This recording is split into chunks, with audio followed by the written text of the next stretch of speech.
and Longwood, sure to be a fun one. There's the Hokie Bird having a good time, bringing the vibes to Blacksburg. Dealt with a couple of pregame showers, but we are ready to go from Blacksburg, Virginia. Well, we saw a plane in the open. Now we've seen a bird. Now it's time for some soccer.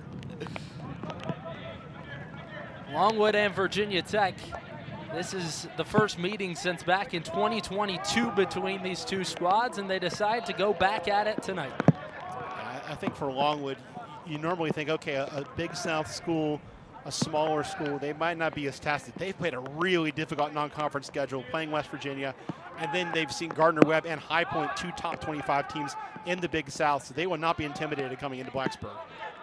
Yeah, a lot has been made of this Big South Conference and how loaded it really is, partner. Yeah, and I think it's one of those things we talked about with both coaches, that you don't judge the cover necessarily for what's in the book. We have Vermont and Marshall play for a national championship last year in men's soccer. So there are quality programs, small conference, big conference, it doesn't matter. The soccer is big.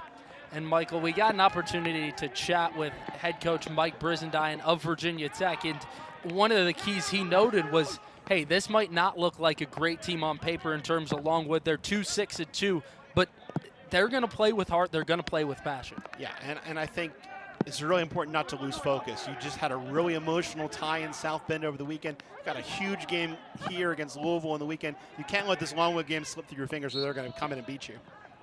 Well, the Hokies go offsides that time.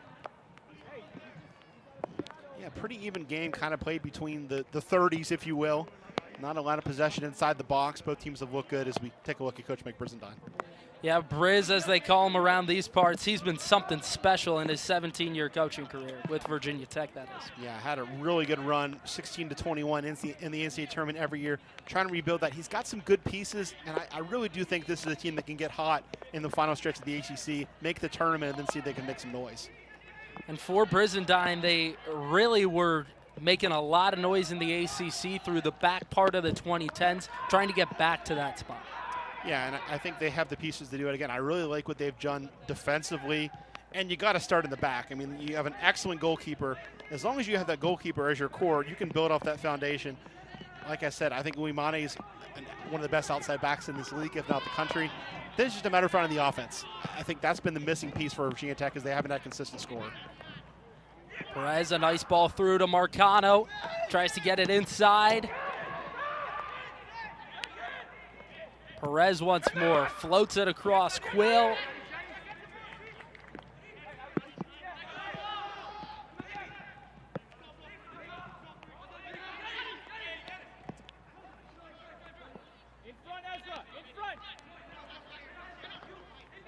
There's Uimana with a touch.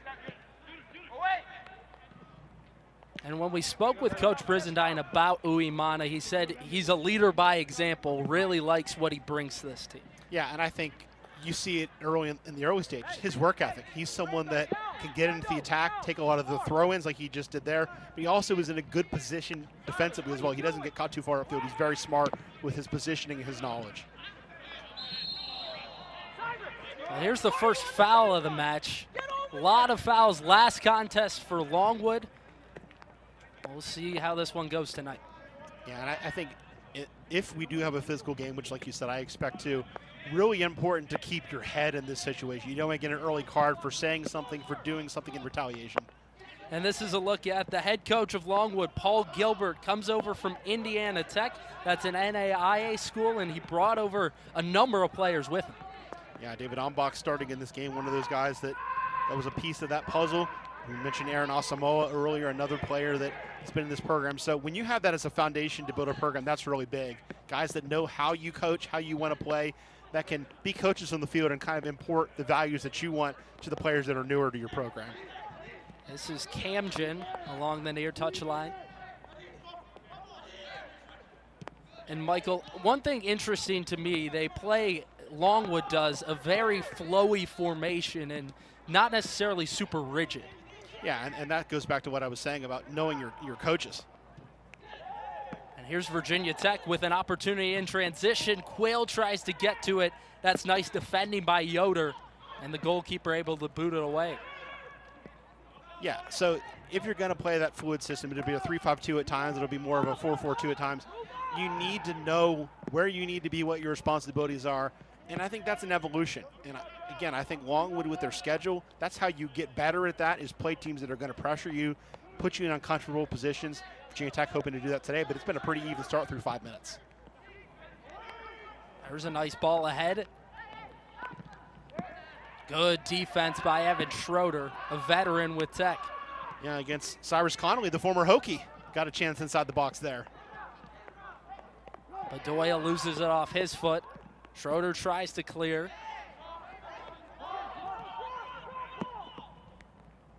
Ferrero crosses it in. Once again, Schroeder all over it. Yeah, vital header there because there were a lot of Lancers there at the near post for that header. Cut it off with the pass, and now you've got a counterattack to start. Just over 5 minutes in, Virginia Tech and Longwood still no score early. Here's Uemana looking for Quill. Now finds his foot.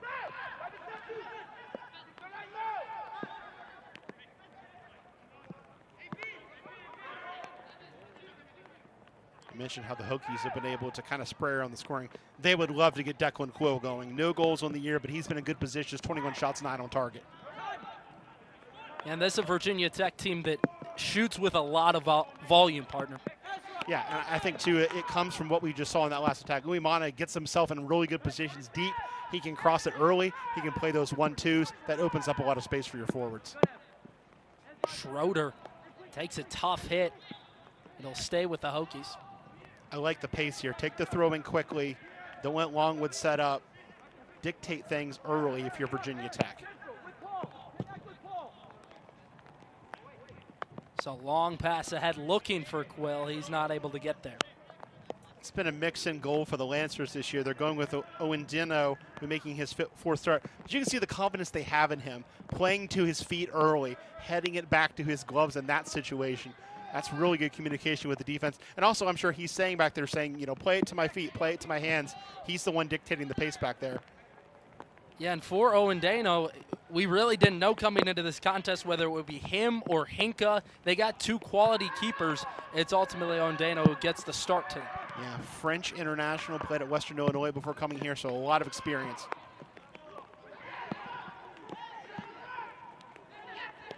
Hokies able to take it away. Here comes Quill with some speed. Ahead to Perez. Perez into the middle, shoots. Owendino able to jump all on top of it. Really good shot, especially in traffic there from Alex Perez. Really only had one option, which is to kind of go low through the trees there with 3 defenders on him. Did a nice job. Big rebound, but credit Owendino for quickly recovering, smothering that ball, not allowing the tap-in opportunity in front. Good pressure here for Virginia Tech. We're not allowing Longwood to get any kind of possession out of the back and forcing them long. Virginia Tech, they were effective on the road last week against ETSU. They won 1-0 there. And here's a nice run ahead for Connolly. He was offside. Yeah, and you can kind of see Sam Joseph knew it, or at least was hoping the call was made, because he didn't really move. He was about 15 yards off his line, didn't challenge that, and then finally, once the whistle was a little bit late in coming, he did try to make a play on the ball, but then the flag came up here on the near side. Good call, but that shows the danger of Longwood, where Connolly was maybe a half step off, but he was looking off that back shoulder of the defender, looking to play direct, looking to get himself in a good position.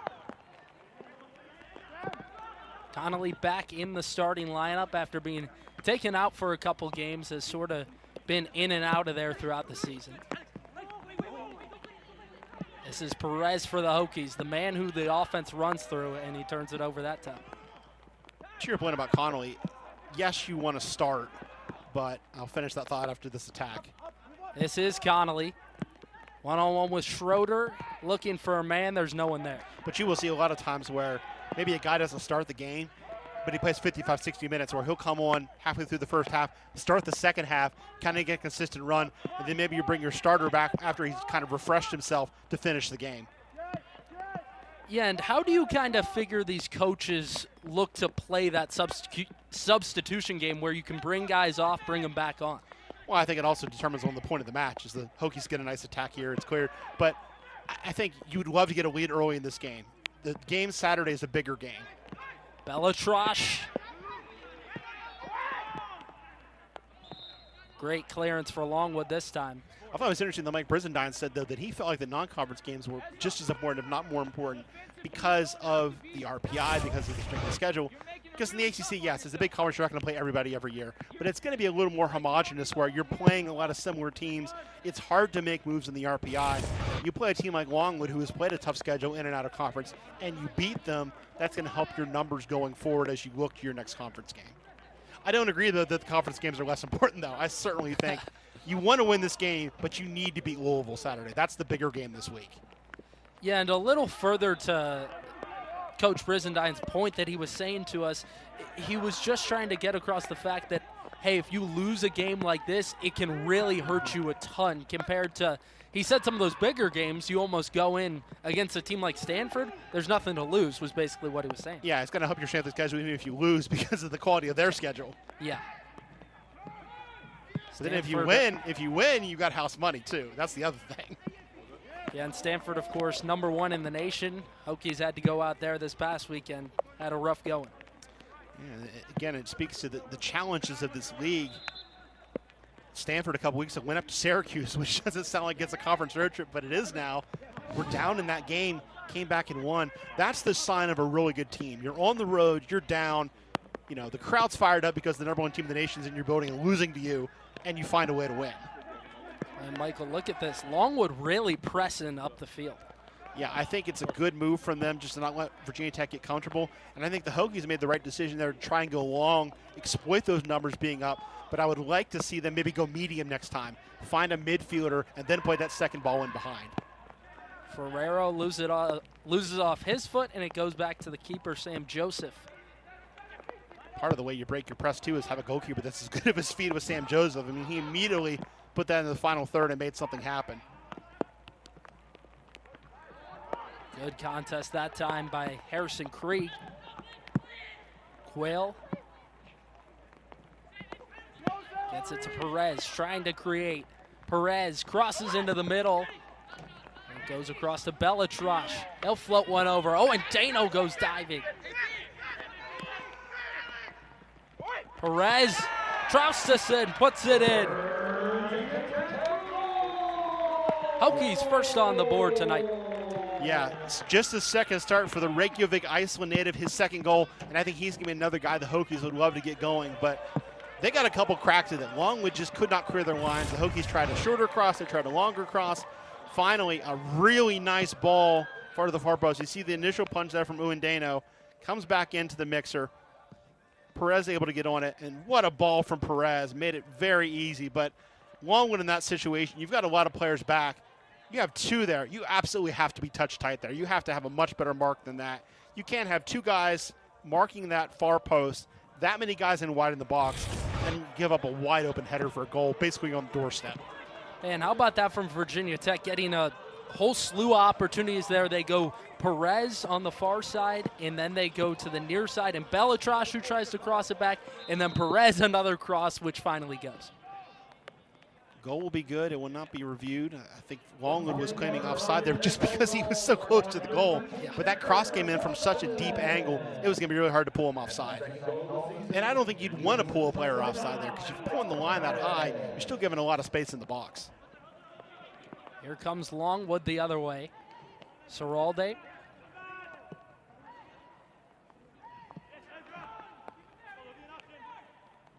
Hokies with some real pressure.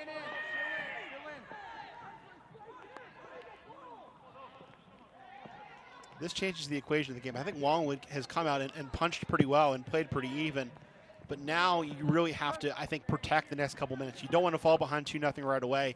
I think what you're doing right now is what you need to do. Knock it around, calm things down a little bit, get some confidence back in the sails, and then try to attack. Well, here comes the attack. Longwood with some speed. And Perez will steal it away. Again, try to go direct, and that was a nice play from Asamoah to read that, get in the lane, and not only do you stop the attack, but you restart your own attack because you can get possession there with some space. Asamoah, team captain, a real leader of this squad. And that's the great pressure there does that. The Longwood bench just kind of threw up their hands in disappointment because that was just a dump out of bounds. That really wasn't a pass target in mind. It was just, I'm under pressure. I'm not feeling comfortable. I'm just going to knock this out for a throw-in. Yeah, based on body language, Paul Gilbert none too pleased with that previous decision. And that's why scoring early is so important in a game like this. You want to get your confidence up, get the other team doubting themselves a little bit.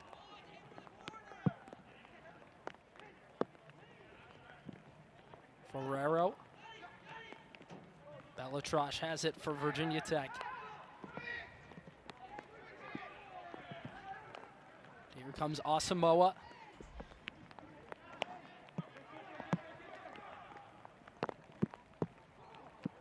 Multiple players converge on the ball.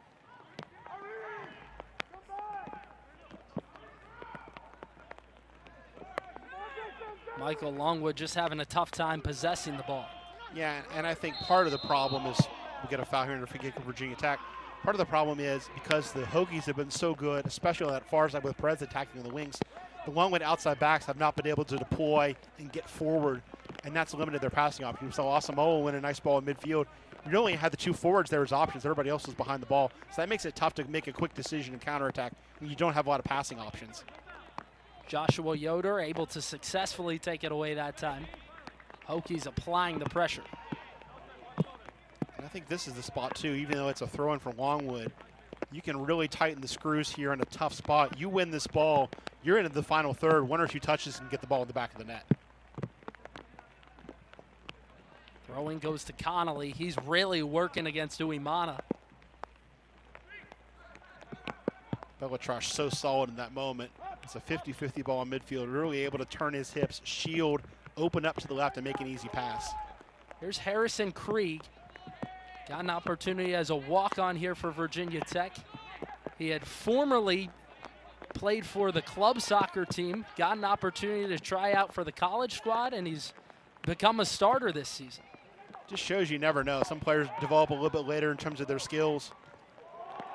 Great tackle coming back as well there from Arrowly to win that ball out for a throw-in.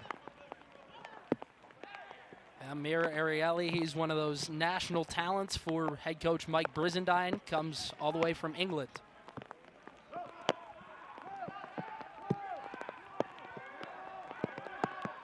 Schroeder puts it away. Well, as you can probably tell, starting to rain a little bit here in Blacksburg. Coming down much more formidably than it did earlier in the night. And on a pretty low-cut grass surface, the ball is really going to go quick on this field. So I think that's why we've seen some teams playing more direct through the air, because on the ground you're going to be a little bit less certain with your passes on a field like this and conditions like this.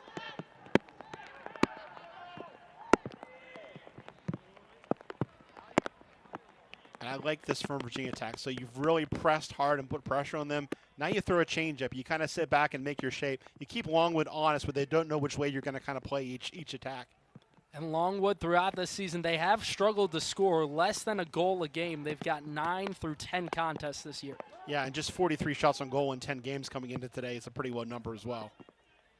Yeah, for Virginia Tech, they've got 52 shots on goal as a comparison. And they've also struggled to score this year. Yeah. Just two very different approaches, partner, where Virginia Tech, they take a lot of shots, don't necessarily score at the highest rate, but Longwood, some fewer shots, and they also don't score at the highest rate. And I think Virginia Tech, they don't have that true number 9 that's going to score a dozen goals for you. But they've got a lot of creative wide players. So a lot of the attack has to come from, can you beat someone on the dribble and get a cross in, or can you beat someone yourself and get in the box? We saw that on the goal. It was a really nice ball to the far post, easy finish. Camden moving it forward, finds Bedoya. We highlighted him pregame. And haven't said his name much. Hokies done a good job of limiting his touches. And a lot of these touches have come very far from the back line for Bedoya. From the Hokies back line, that is. Yeah, and he's kind of floated into midfield at times to get some more of the ball. Right now he is playing a little bit higher as a true forward, but he's someone that will move to kind of get a touch of the ball. Perez does the same thing for the Hokies too. Ferrero. Good job defending by Krieg. Here's Bellatrosh.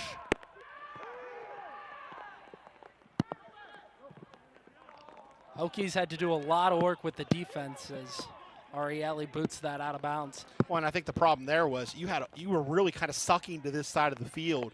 So the pass to switch fields was not there because everybody was about halfway in to this side. So there wasn't that natural switch of fields. You kind of had to wait for players to widen out to develop before you could hit a pass, and then you end up hitting out of bounds out of pressure.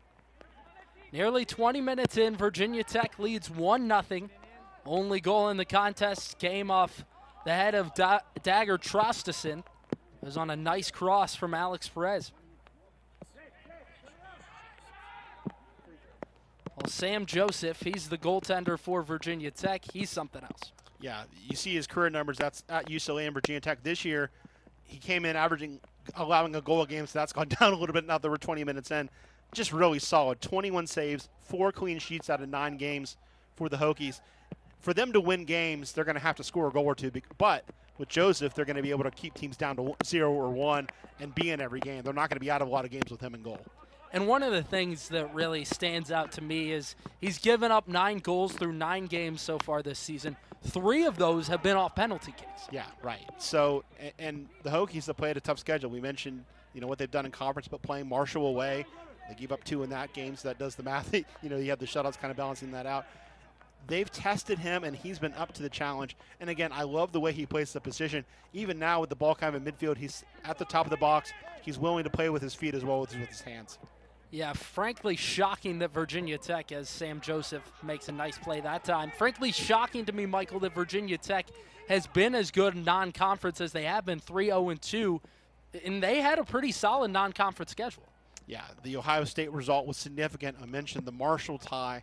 They really have started this well. And I think part of that, too, is, as you see the stat there, that's the problem. So you've had 1 or fewer goals in 4 US5 matches. You only have 1 win to show for it. So that tells me the defense is doing their job. The offense needs to pick it up. A good start on that front today. But, yeah, I think you almost have to play a tougher non-conference schedule if you're Virginia Tech because you've got to be ready for the ACC. If it takes you a couple games to get ready for the pace and the physicality, you're going to struggle. So playing Ohio State Marshall right off the bat, I think, has made them more prepared for the ACC grind. Ferrero from the wide position. This is inside to Asamoah. Perez will take it away. We kind of had the same problem Virginia Tech had where they were kind of all sucking to one side, so there really wasn't a lot of passing options to switch the fields there. I do think that's partially strategic for Longwood to kind of overload, play some shorter combinations, but I think you got to have at least one player that stays home on that far side as an outlet. Longwood has struggled offensively to this point.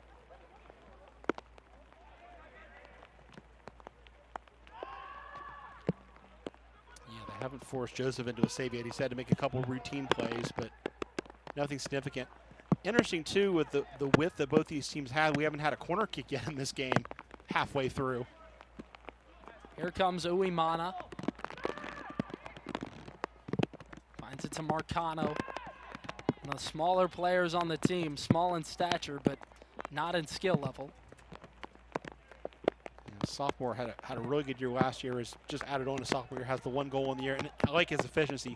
9 shots, but 6 have been on target. Bellatrosh taken down.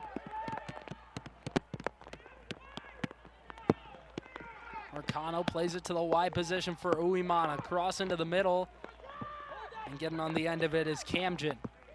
See the field playing a little bit of a factor there. A slip from Asamoah as he tried to turn upfield that allowed the Hokies to get the ball back. A lot of umbrellas in the audience tonight. The good thing is it's not cold. If it's going to be rainy, at least it's going to be like in the 70s where you feel almost good that you're getting a bit of a cool down from the humidity in Blacksburg. Joseph plays a long pass ahead. Uwimana.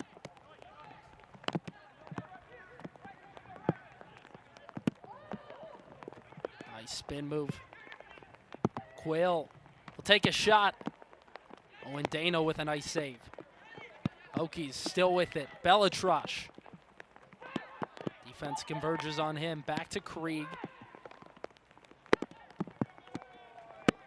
And that time it'll go away. But how about some of the foot skills from Sam Joseph, who played a really nice ball ahead a moment ago?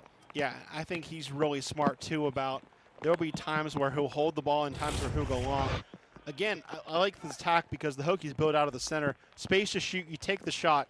We've seen some really good shot stopping from Undano, but he's also giving up a lot of rebounds. We basically saw that lead to the goal because he had a couple diving plays on crosses, but couldn't secure it or knock it away. Sometimes giving away a corner or a throw-in is not the worst thing to do. That's certainly better than giving up a rebound or giving the ball back to Virginia Tech in possession in the box.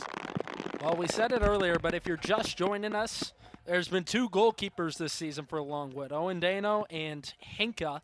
They go with Owendano today, and Virginia Tech was the first to strike with Dagur Traustason early on in the contest. 1-0 Hokies lead. That was on a nice cross from Alex Perez. Dagur is such a good name for a forward, too. You wouldn't necessarily want that for a goalkeeper, but for a forward, it's a great name. It's like James Outman not being a pitcher. It doesn't seem like it should be that way. No, it doesn't feel right. Again, this is a spot where the Hokies, if they can win the ball quickly, can really go into the attack. Tough throw in out of the corner, out of the corner here for Longwood. Yeah, how do you try to handle this from the deep in your own end? Yeah, you almost have to play it quickly and then hit it up the field is probably the safest way to do it, especially if Virginia Tech's going to pressure. Another option is just to play it back to the player that threw it in. You know, just bring it down, chest it, shield it, play a short ball, and then that player has a little bit more time to look up the field and try and find an outlet. But it's tough. Sometimes you just have to clear the ball and work for a better opportunity. This is Camden on the throw-in once more. Laid ahead for Bedoya. Schroeder was the first there, but he's offsides. Longwood's strategy has been to put usually Connolly, but a forward, on that last defender and just try and play it direct, try and get him in behind. They have not been able to do much possession-wise, so I think that's a solid plan B. You want to build through the back if you can, but if you can get a steal or get a quick attack, I think that's the move, especially down a goal. Only 3 returners to this Virginia Tech defense this season. They really had to do a lot of remodeling, and they've done a pretty good job at that. Yeah, again, I don't think the defense has been the issue at all. They've played quality competition and not given up a lot of goals and kept themselves in games. And again, I really think that Uimana is such a great piece because he can help you on both ends of the field. I think he's maybe the best creative offensive player for the Hokies so far, and you know that he's going to lock down that side defensively too. Big takeaway for Tech. Traustason to Marcano. Lays it ahead for Quill. Can he chase it down? He does.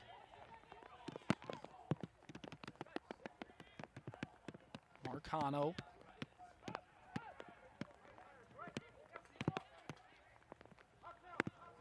Hokies going to reset it back.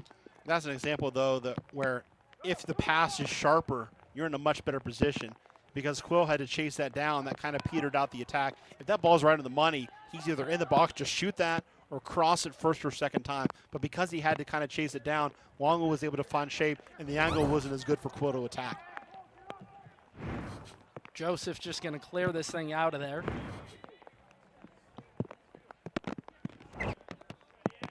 Marcano tracks it down.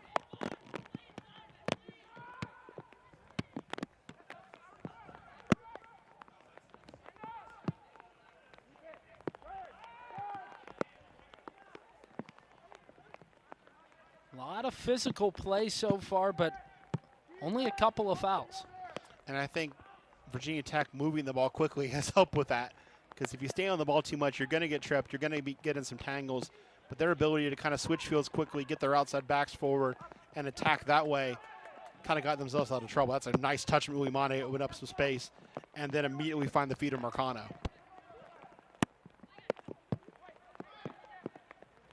And again, if that pass is better, that's an opportunity to cross. But because it wasn't, it gets cleared out for a throw-in. Yeah, and Uimana, I'm sure we'll talk about it more tonight, but he's listed as a defender, but does so much more for this team. Yeah, he could be listed as a defender. He could be listed as a midfielder. He could be listed as a forward. Kind of whatever you need in the moment, he can do for you. It's a cross to Uimana. Knocked down in the box, but no foul. Including nearly score. I think what he was trying to do with that one, though, was hit it back across for a teammate. That was kind of a tough angle. Coming in from that angle, you almost have to turn your body to head it on frame. So I think he was kind of looking to play it how you see it. We'll get another look at it here. It's a really good ball. You can see his body angle is not really good to attack. He was good defending as well on that play. But I think he was going to try and play it square for an option near the top of the penalty spot and just couldn't quite get a firm control on it. But Longwood defended that well, too. Here comes Bellatrosh. Stingy defending. Corner kick coming up for the Hokies. And I think that's where we talked about Longwood kind of playing the safe move there. You don't want to try and turn that upfield inside your own box. So, again, you kind of play what you see. You're facing the end line. Bellatrosh is trying to turn the corner, and you just play it out, give Virginia Tech a corner, and live to fight another day. Yeah, and Mike Brizendine noted to us when we talked to him yesterday that it's going to be tough to score goals against Longwood. They're very tough on the defensive end. So you need to really capitalize on these set-piece opportunities. Again, we've seen Uindano be a goalkeeper that gives up some rebounds. We'll see if he can deal with this one cleanly. Marcano on the corner. Arieli. Traustason again! 2-0 Tech. He has been such a great target in the middle at 6'3". Longwood has not been able to deal with his size. I really like that initial ball. You serve it into the far post, you get a flick, and you finish. And I was going to note it before the kick. Virginia Tech was kind of stacking in that right side of the box. So that's what you want. You kind of want to throw some numbers there where if you get a quick touch, you can pass it. So Traustason now with a brace, his third goal of the year. Some of the excitement and enjoyment in the crowd, and take another look at it. And again, he gets himself in such a good position. Better marked this time, but the problem is you had Asamoah at 5'7" on him. So he's giving up 7 inches to Traustason. That's really tough. Even though he was in good position, you're not going to out-jump a guy that's 7 inches taller than you. Part of a whole slew of international players that Mike Brizendine brought in this offseason. Traustason himself out of Reykjavik, Iceland. And again, now you're up 2-0 at home. You're in a good position. As the flag was up, that ball went out before it was kicked. Now the goal if you're Longwood is, can you get one before the break? Can you make it 2-1, give yourself a fighting chance? Virginia Tech, if they can get one before the break and get up 3-0, work to do still, but you're in a really good position. And I think the goal is if you can get to the point where the last 15, 20 minutes you're up multiple goals, then you can rotate a bit. You can get some other players a run. You can kind of check on them and see how they're doing fitness-wise. When we saw it over the weekend. Ethan Page comes off the bench and scores. You want to find some jewels like that off the bench, give them some minutes to reward them for what they're doing in training, and then also you rest some of your starting pieces for Louisville on the weekend. Yeah, and Michael, for Virginia Tech, they've had a lot of different starting lineups throughout this season. It feels like Brizendine is starting to put together who he likes in the starting lineup. Yeah, I think he's been filling with that attack. The defense has been pretty stable. I mean, you pretty much know what you're going to get from that back line. They haven't changed that too much. And obviously you've got Joseph in goal. That's not going to change. He's played every minute this year.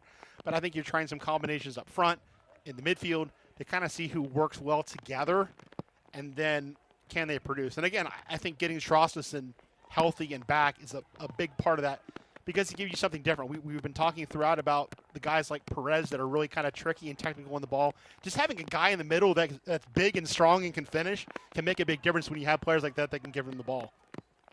Krieg lays this one ahead. No one on the receiving end for Tech. And to your point, partner, Harrison Krieg, he's about the only guy that has become a starter on the defensive end, whereas offensively, they've changed all sorts of things around. Here's a nice ball ahead looking for Pepra. Throw in coming. Yeah, Colin Boutel is a guy that started a little bit, has been fairly productive with a goal and an assist, doesn't start today. You know, we've seen Andy Sullins play a decent amount this year. 4 shots on goal, 1 goal for him. Kind of just figuring out what works the best. And part of that, too, is also figuring out in this kind of situation, okay, we're going to start 2 or 3 guys on the attack that play well together. We're also going to find a shift, if you will, of 2 or 3 guys that play well together, bring them in off the bench to finish off a half, and maybe start the second half.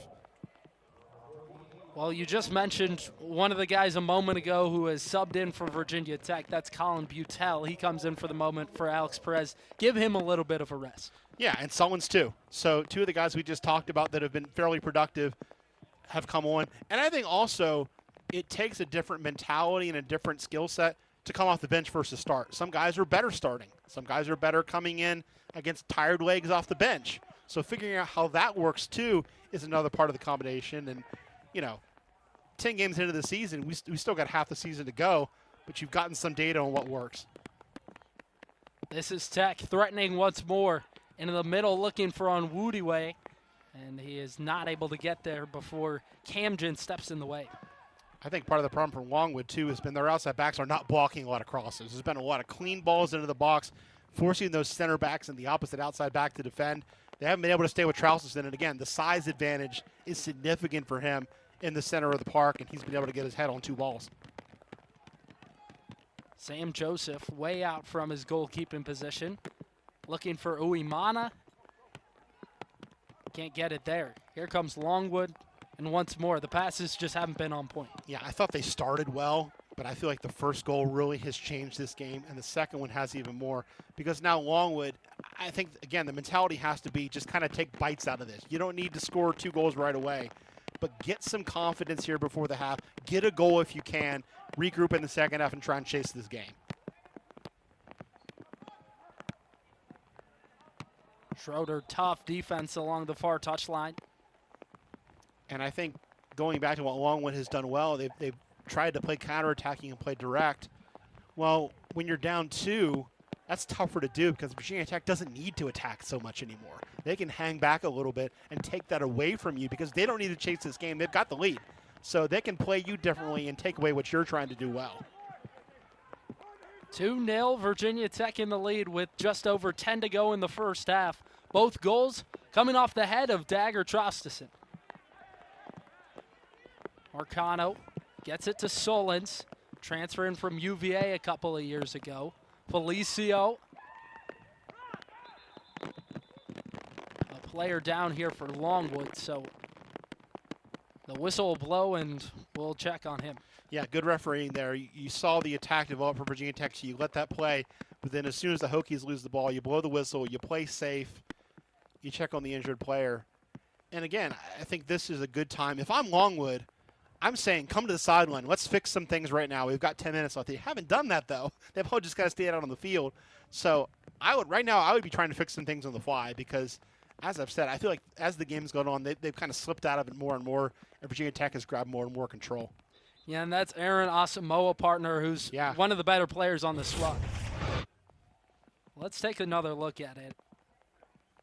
Yeah, it was like just a bad step there coming through. It was like he might have got caught with an arm in the chest there, but looks to be okay now, and that's good news for Longwood. That's a guy they're going to need, not just tonight, but as they go deeper into the Big South. And again, we mentioned they've played High Point and Gardner Webb, lost to them both, but you got to feel like the harder part of your schedule in the conference is done, and now you can maybe build some momentum towards your conference tournament. We've talked about Virginia Tech's tournament hopes.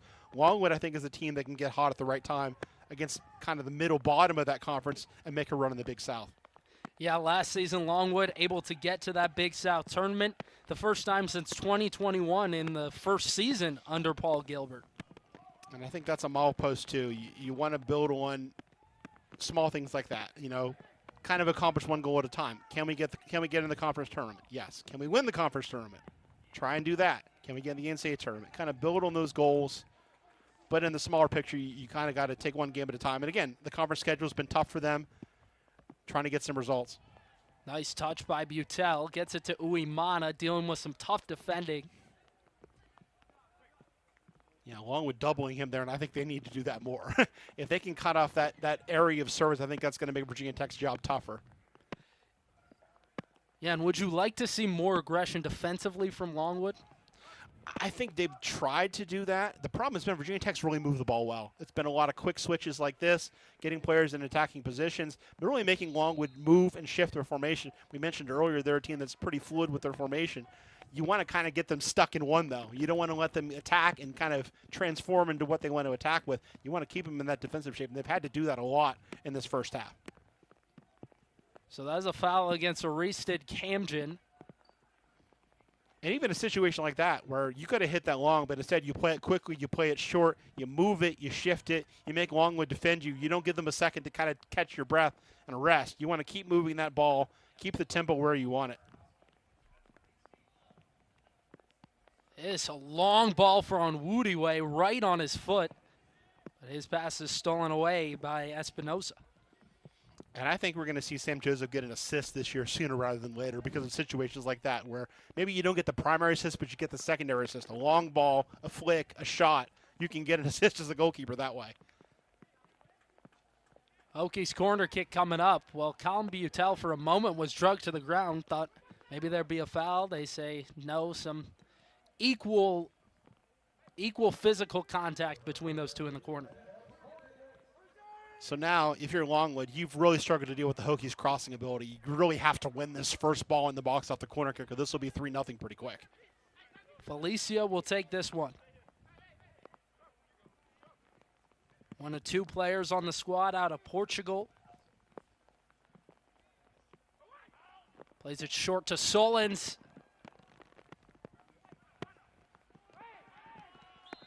Terrific job getting it out of there by Longwood. Pay the price, though. Pretty physical tackle there on the clearance, and good to see that Sonyas is trying to walk it up. Here's the corner. It's a really good ball to the near post. The flick was right, and it looked like just enough from Camden to keep Butel from getting a clear second header on that ball and knocking it in. But again, Virginia Tech is getting the ball in deep in that 6-yard box. They've really been able to do that. And again, I think Uendeno has been a solid shot stopper, but at 6 foot, he's not a guy that's going to command the box very well in some pieces like that. So I think he's got to be more assertive, get some punches, get some hands on the ball. Camden down for a moment for Longwood. Felicio. In the middle for Bellatrosh.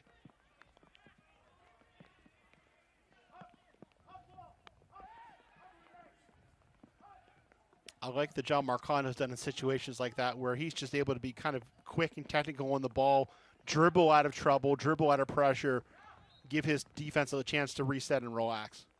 Michael, we've seen it time and time again, just like you're talking about, quick touches, and then they get back to the goalkeeper who sends it way ahead. Yeah, and Longwood's not been able to get any kind of comfort on the ball. I can't think of too many sequences they've had more than 4 or 5 passes. Even a situation like this, building out of the back, every pass has been behind the player to where they can shield it and defend, but not really that progressive, and then Virginia Tech wins anything that's more progressive and dangerous.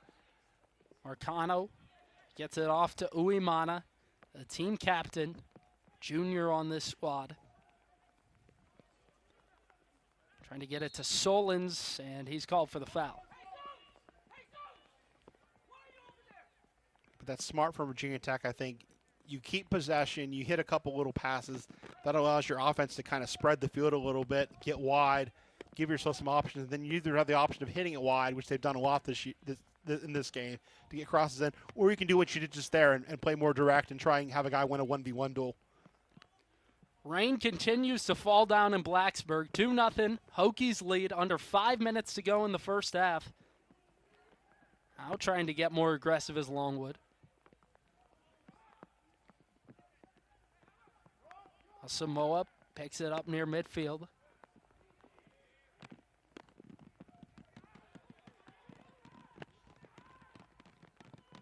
What would you suggest offensively for Longwood to try to get something going?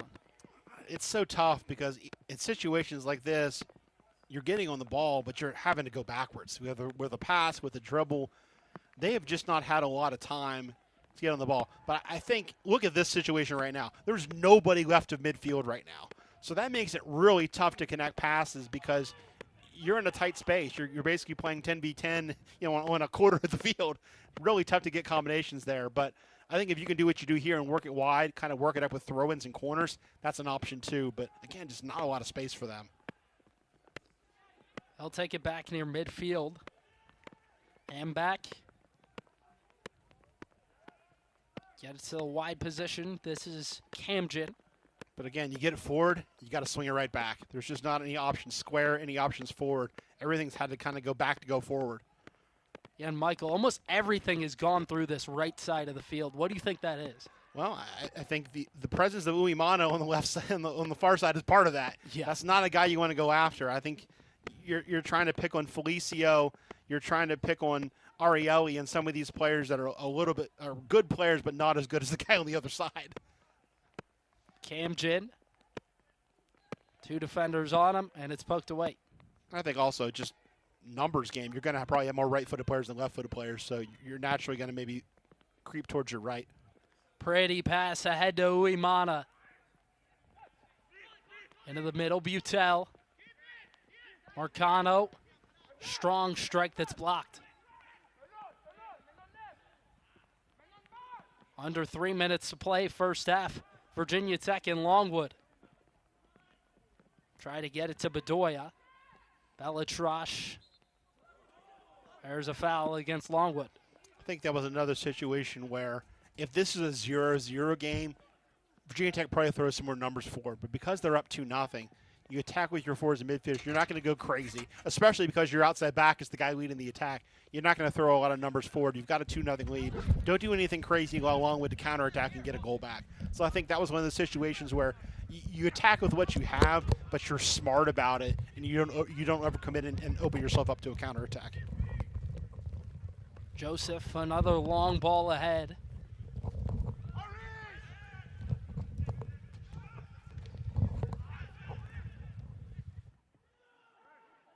Bedoya trying to get something going offensively for the Lancers, who have been quiet all evening.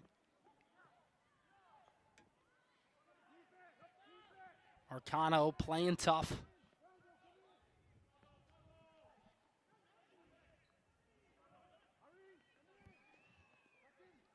Espinosa pulls it back out. Really the first time we've seen Bedoya get his head up and be able to attack, but then his pass is just a half step off. If he plays that to feed or plays that ahead, that's a chance for Longwood, but it was kind of behind the run, and that forced them to slow down, double back. They kept possession, but the attack was pretty much dead at that point.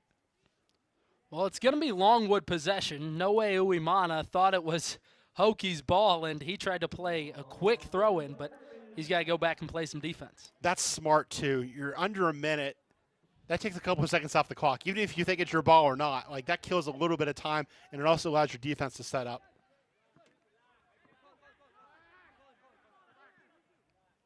And again, same situation here. We've seen the Hokies go quick a lot. At this point, you're up by 2 with 40 seconds left in the half. You want to manage this a little bit. You want to get to the half with a 2-goal lead. So they'll get it back to the goalkeeper and Sam Joseph. And he will boot it ahead. Finds the foot of Marcano. Now to Solins. On Woodiway. Long shot, tries to bend it in. Not quite there. Marcano down for a moment. Yeah, really took a hit when he was making that pass. As the clock stops with 10 seconds left. It was a really nice play by him to get that wide. Like I said, bore the brunt of it. And then I like the shot attempt there from Onwudiwe, where you get it at the top of the box and you try and curl it and get it into the back post and just hit it a little bit, but it was a good idea. And you knew especially time was of the essence with only about 10 seconds left, and they're going to have a yellow card against Joshua Yoder. Yeah, good refereeing there where the advantage was there. You play the advantage, the chance doesn't happen, and then you go back and take care of business, show the card, make sure the injured player is okay. Yoder, a vet defender. He's played all 90 minutes in every game this year, and we're going to get a chance to take another look. They're going to the replay monitor as well for this one. It's 2-0 Virginia Tech. So this is going to be to see if there was anything that's worthy of a red card. This is what they're looking at right now, is the significance of that foul. And again, good refereeing. You let that play out. You didn't stop it right there. We're going to get our first look at it. So ball's brought down there. He takes a touch inside. And I think they're looking to see if there was an elbow there. It looked like his arm was straight out. I didn't see it. We'll get a better look at it from this angle coming through. Yeah, it's that right arm that ends up hitting Marcano in the face. Is the question here of intentionality? Yeah, and I didn't see any there. Like, I didn't see any kind of bend to the elbow or any kind of swing. He put his arm up, but that felt like a natural body movement. It didn't feel like anything malicious to me. Well, a red card here could really change the complexion of this one. Yeah, with 10 seconds left in the half, too. We talked about Longwood's physicality. 7 players with 2 or more yellows, and Salveson with 5 yellows tying for the lead in the nation. All right, going to get the call here. So they will keep it a yellow card as they determined before, which makes sense. Yeah, I'm fine with that. I think there certainly was contact, but it didn't rise to me to the level of anything intentional, malicious. Yellow card's the right call in that situation. Physical play, but nothing dirty. Let's see what Longwood tries to do with just 10 seconds remaining. Owen Dano will play it far ahead. And there will be no opportunity for either side. 2-0 Virginia Tech will take a lead into the half. A little more conservatively, but then the flip side of that is you can't concede. If you give up a 3rd goal here, this game is basically over, especially since you've only created 1 shot yourself. A moment ago, you got a chance to look at Brando Bedoya. Michael, how do you get him more involved? Yeah, I think Coach hit the nail on the head that he's getting touches, but not where they need him to get touches. He's getting the ball coming back, showing forward in midfield, not being the last guy in the attack, but the guy that has to start the attack. They've got to be a little bit more direct, I think, getting him the ball. And again, I think that also comes from, can you get him wide a little bit more? Can you get him in a position where things aren't as congested? Get him on the ball, let him create. A lot of the subs that came in before the half for Mike Brizendine will remain in the game, including Andy Solons. This will be Ian Marcano to take the corner. Plays it into the middle. Arieli on the end of it. Weaving through defenders. Stop made. Owen Dano keeps it clear for now. Nice pass. Arieli unable to direct it towards the net. And again, the problem that Longwood had in the first half shows up again in the second half. They're not winning that first ball in the air. Virginia Tech is the first to the ball. They're getting it in dangerous positions. They're getting shots now, a 10-1 gap in shots. Well, Virginia Tech, they're in front 2-0, trying to add on some more goals in the second half. And, hey, a lot of aggression early. And I think, too, something that we touched on as a theme in the first half with Uimana, we saw it there from Arieli. Getting your defenders involved in the attack, too, is a nicer word for their hard work. If you can get them a goal or two, they've got to be feeling better about themselves. That makes them better defenders, too, if they've got confidence up front. Again, I think if you're Virginia Tech, you score a goal here, you get it to 3-0, you keep it there, and then the last 15 or 20 minutes, you can try some different guys, you can experiment, you can rest some guys for Saturday. I think that's especially important on a rainy night. You don't want someone slipping in the 80th minute with a 2 or 3 goal lead and missing your next game. Yeah, and that was O.C. Onwudiwe a moment ago with the ball. Hasn't played a ton this season, so maybe Mike Brizendine going to guys that are a little further down the list on roster spots. Yeah, just a freshman, only played 91 minutes. But again, I thought he got himself in a good position in the first half. Tried to curl that shot from about 20 yards out. Couldn't put it on frame, but it was the right instinct and the right decision to shoot that ball. Didn't work out for him, but I think those are instincts that he needs to continue to work on. Yeah, and interesting for Onwudiwe, here's a strike from Solons that's just a little high, but more on Onwudiwe, he's still just 17 years of age, and compared to a lot of the international guys who are 21, 22, 23 as freshmen, as you take another look at Solons, but it's such an interesting dynamic to me, Michael. Yeah, I think a lot of times the skills are there at that age, but in the college game, it's about the physical size. You're a younger person. You haven't put on the muscle mass. You haven't put on the strength because you're still growing. So I think that's the toughest challenge for a younger player, especially a center forward type, is to just be physical enough as a freshman to compete. Playing it ahead for Connolly, and he was offsides once more. Yeah, he's got himself in that position a couple of times where he's off the back shoulder, but he's just been a step away. And again, I give the Hokies credit for that too, that they realize that need. It's a fine line because you don't want to pull up too much that there's space in behind, but you also got to be aware of where the guy is off your shoulder. So if you can take that little step forward, we'll see it here. So the ball is about to come in. Defenders kind of stop there, and then that allows the flag to go up because the player is offside. You see the look there. It's a really good look there from Arieli to say, where's this guy? He's off my shoulder. I'm not going to run with him. I'm going to pull him offside. So that's Cyrus Connolly getting a little bit of a head start on a run a moment ago. I'm sure that helps Virginia Tech too, that Connolly's a guy they've practiced with, a former Hokie. So they know the way he likes to play. So knowing his little tendencies can make a big difference in that kind of moment. Yeah, that one of the big storylines entering this contest. Hokies getting to play a former one of their own. You don't see that too much, but I think we're seeing it more and more in college as the portal opens up and gets wider and wider and wider and becomes a chasm. You're going to see more players playing against their former team.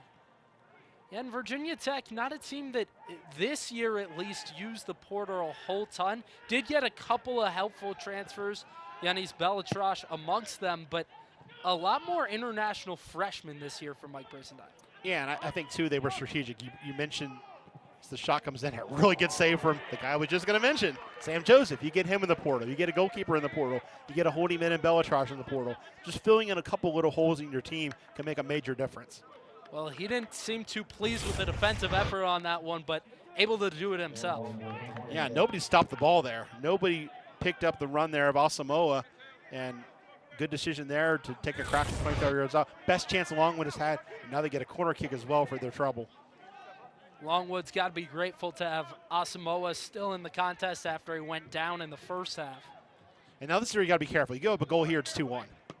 But that service was not good enough. You got to beat the first defender with that cross. Asamoah gets it on his foot, weaving through defenders, and it's taken away. This time Beltran Alvarez.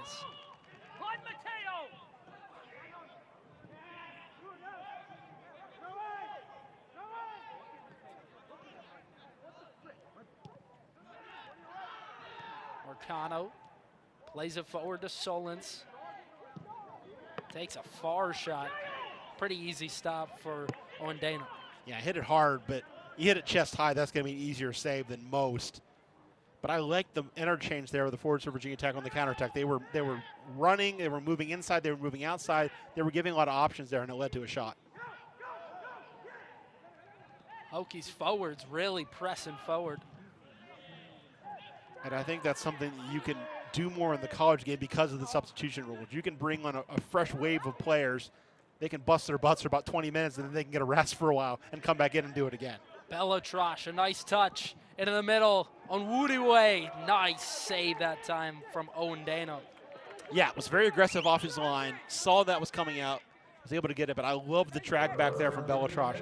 As a forward, that was always the ball I like to come onto, is that pass that comes back on the ground. You run onto it. You can see it the whole way. Excellent save there. But Belatrosh able to split two defenders there, hit the runner, get himself a corner kick. No goals yet in the second half, but a couple of great saves from Owendano and Sam Joseph on the other end. Yeah, probably the most end-to-end stuff that we've seen in this whole game has come in the last few minutes. João Felicio will take this corner for the Hokies. Delivers it into the box. Looking far post, and Owendano gets his hands up in there. Schroeder, a nice turn. Different look there from the Hokies. We've seen them kind of stack players on one side and bring runs towards the corner kick. That was much more of congestion, putting a lot of people in the 6-yard box, making it hard for the goalkeeper. And again, didn't get to it. It was the defender that headed it away. So I feel like that's the biggest hole in Owendano's game, is he's not done a great job with balls in the air. He's a very good shot stopper, but he's struggled with crosses and set pieces. Butel taken off his feet. That time it'll go against Mateo Nance. And again, a quick restart from Virginia Tech immediately into the attack. Uimana finds Butel.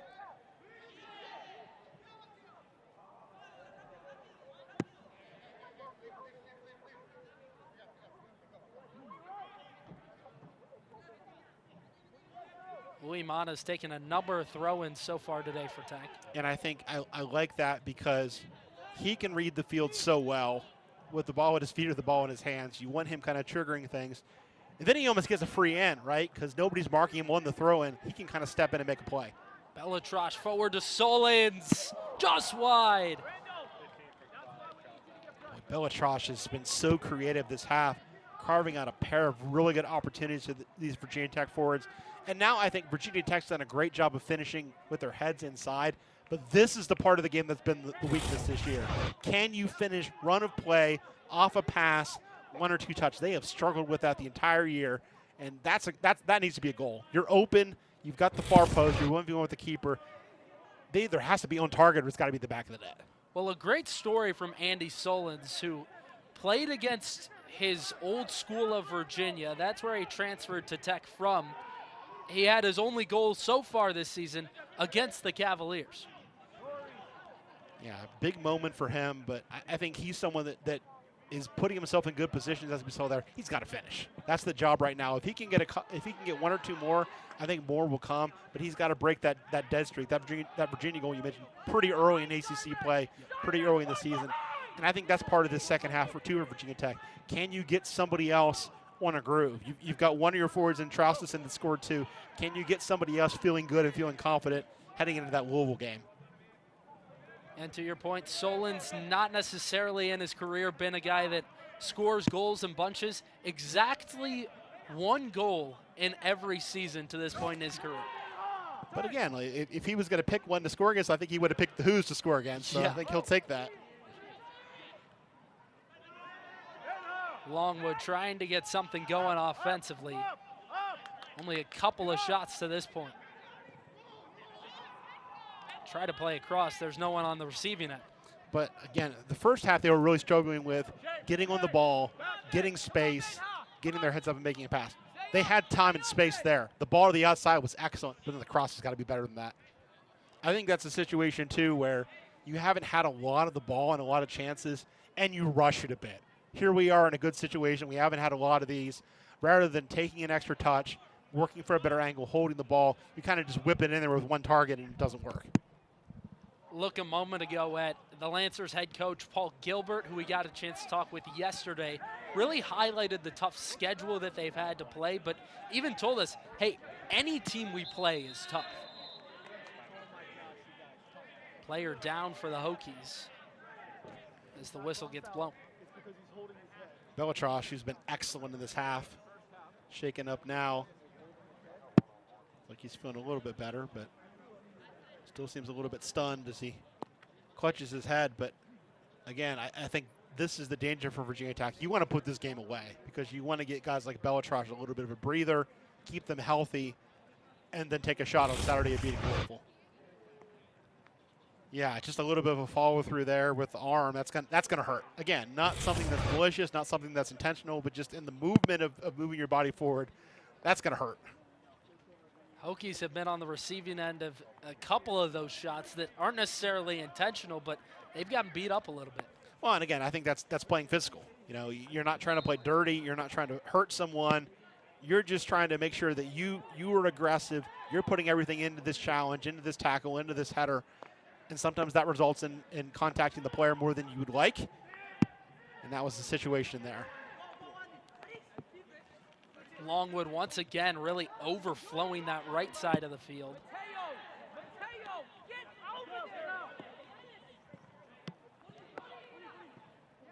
They've got Sonias on this left side of the field, nearly wide open. They continue to play it through the right. You know, the switch has been on, but the problem is the angle really hasn't been on. They haven't had a clear pass that doesn't have a Hokie shirt swarming the passing lane, getting in the way. Here's Longwood with some pace. Play it ahead to Bedoya. Schroeder with some nice defense. And again, that was too compressed. You saw Bedoya fan out there at the end, but those 3 forwards are kind of on top of each other. So there really wasn't a lot of an angle for them to play out of that. Andy Solon's really going after it. And this is going to go towards Longwood. Well, it's been a tough go of it as a recent for the Lancers, and they've had a really tough schedule over these last 4 games, Martin. Yeah, playing High Point, playing Gardner-Webb, 2 teams that are ranked. Elon, you get a win over a team that's got a solid RPI. And now you're at Virginia Tech with a 39 RPI. So that makes it hard. They played West Virginia, a team that's top 5 in the RPI right now. Had them 0-0 at the half in Farmville. Lost that game 2-0. Played well, though. But that just speaks to the depth of their schedule and the depth of the Big South as well. It's not an easy day in the Big South, but I do feel like this is a team that when they face kind of the more run-of-the-mill Big South teams will be able to do some damage. Yeah, and they handed Elon their first loss of the season, Right. so that a pretty quality win despite what the RPI may say. And I think that's just going to get better as Elon plays some more quality opponents and beefs up their schedule.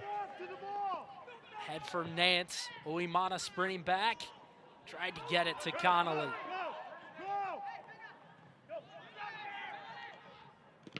It's a good look for Bedoya.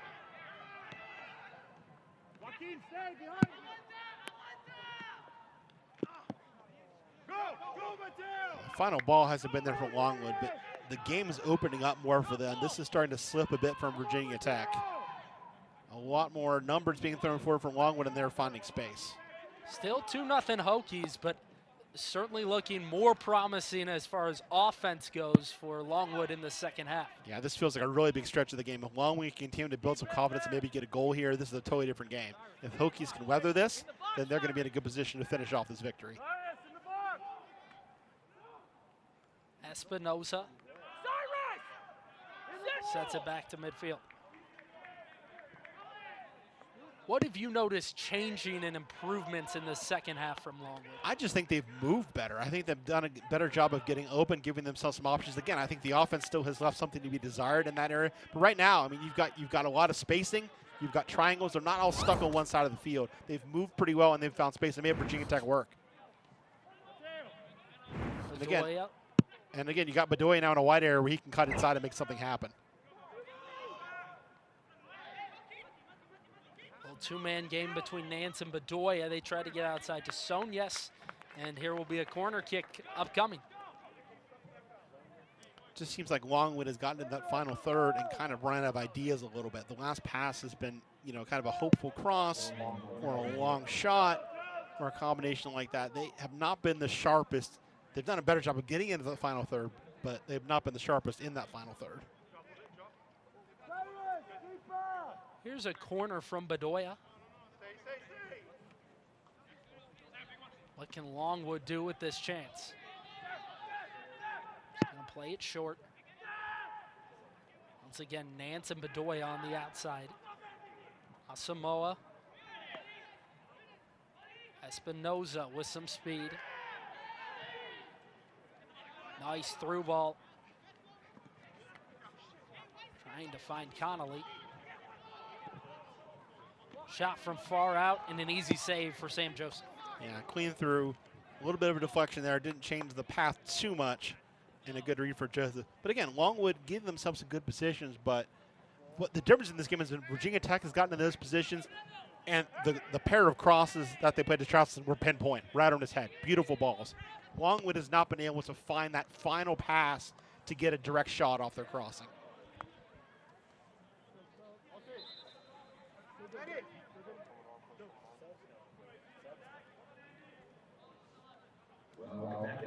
Some substitutions coming back in for Virginia Tech is Dagur Traustason and Alex Perez, maybe trying to boost that offense a little bit, Michael. Yeah, I think the two attacking players that have looked the best for them, Marcano's been a really good two-way player, but I think in terms of pure offense, obviously Traustason has the 2 goals. Perez adding to his team lead with his 3rd assist, second in 2 games too, which I think is significant. He's starting to find his form. Perez with a nice run. Finds it to Felicio. Crosses it in. Marcano will end up with it.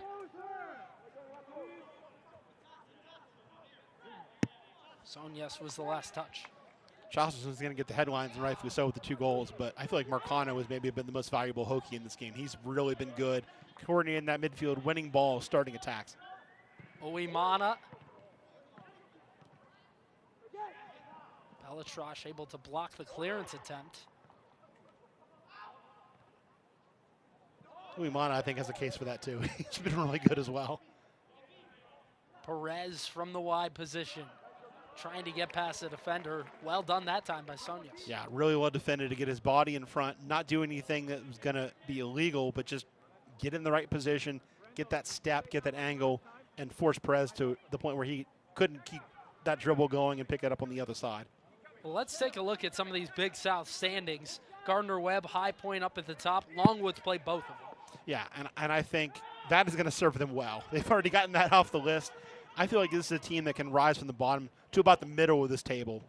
One win gets them into fourth, really, because you've got a bunch of teams at 1 and 2. Longwood able to make it to their first Big South tournament last year since 2021. It was the first season under Paul Gilbert a year ago, came over from Indiana Tech, and just trying to change the culture of this place is what he told us. Yeah, and I think he's done a good job of that. And something he talked about with us is getting veterans, which is really tough to do when you're starting a program. And we mentioned the transfers that he was able to bring from Indiana Tech.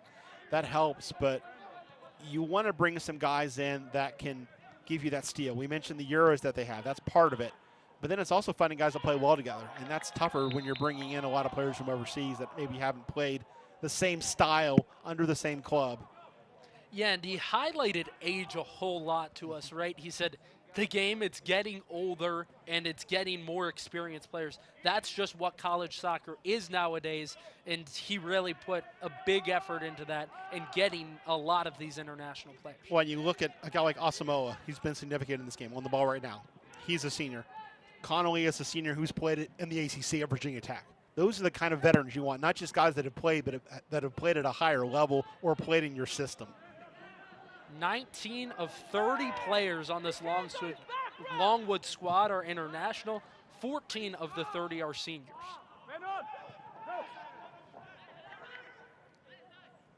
And the thing, too, with that is you can also kind of hit the reset button after this year. You graduate about half your team, but you've got half your team that knows what they want to do.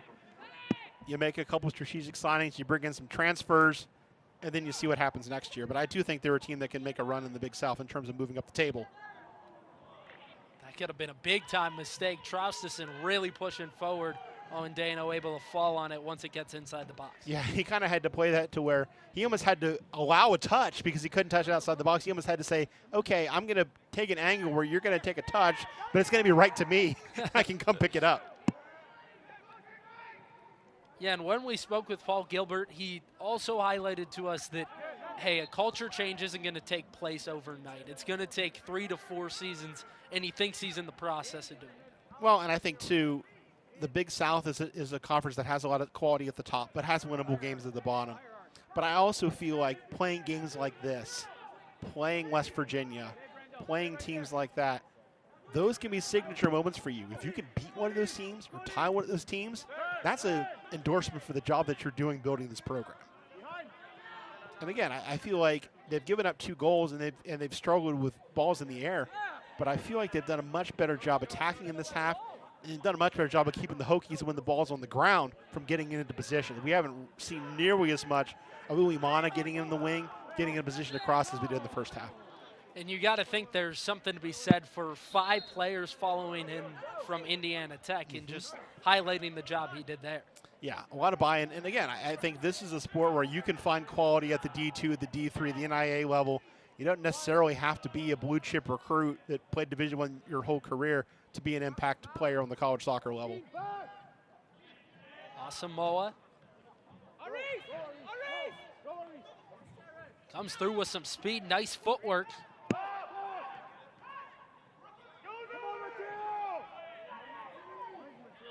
Hokies on the counter-attack with Uemana. He's got Perez outside of him. That's where he'll go.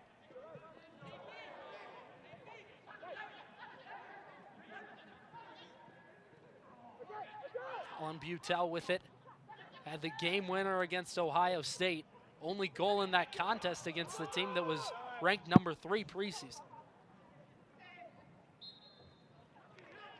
Tangle there and a fairly cheap foul, but I like the movement and build up again from Virginia Tech, trying some different looks. So you take a look at the international roster, and you know, when you're bringing players in from Norway and the Cayman Islands, you are casting a pretty wide net to find players, and that's exactly what Longwood has done, that Paul Gilbert has done to build a quality squad.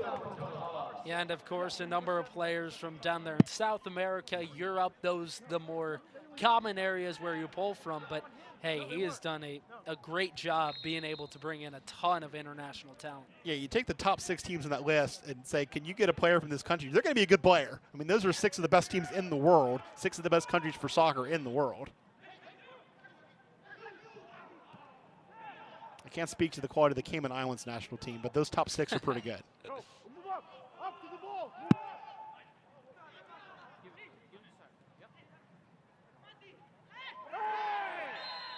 Bedoya taken down right in front of the box, and it was Marcano who dropped him. And he'll have a word with our referee, Austin Saney. Again, this is the danger.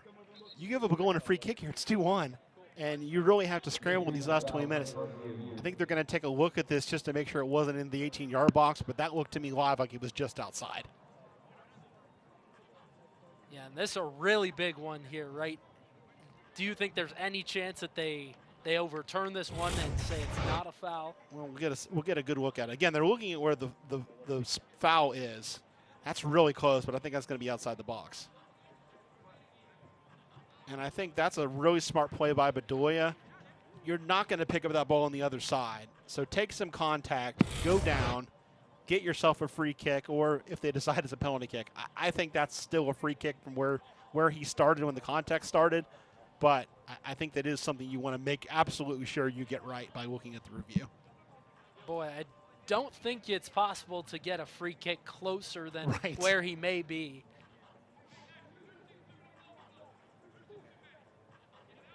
Looking at this slow-mo, and this is a big call. And we talked earlier that one of the few ways that teams have found to beat Virginia Tech is to get to the penalty spot, because that's one of the few ways that Sam Joseph's been able to be beaten this year.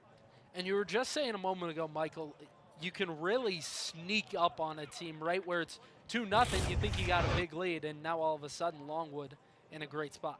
So he's going to touch it outside the box. The contact and the push is there. So to me, that's going to be a free kick right outside the box. Yep, he says the ball stays outside. That's exactly right. So Bedoya from right outside the box will have a good look at a free kick. How does Virginia Tech handle this defensively? So this is a really tough space to shoot from, because the wall is going to be 10 yards away. So they're basically 8 or 9 yards away from the goal, because it's an 18-yard box and you're right on the edge of it. You're centrally, so it's hard to pick a side here. You're going to have to kind of get it over the wall or drive it really hard around the wall and place it in the corner. This is a tough space to score from. You almost want to be a couple yards further back where you have a little bit more space to kind of put an arrow on it, dip it over the wall. This is a really tough spot to score from. But a rebound is more dangerous in this situation because you're closer too. Look at how close that wall is to the net. Here's the shot, goes straight into the wall, and now the Hokies will get away with it. Yeah, so he tried to drive that and get it through the wall, and it just didn't work. That's why it's so tough to score from that angle and that distance. Oh, Longwood will stay on the pressure. They got a corner kick up coming. Yeah, and I think even if they don't get a goal and get back in this game, they've got to be pleased with this stretch they've had the last 10 or 15 minutes. They put a lot of pressure on the Hokies. Mateo Nance will take this one for the Lancers.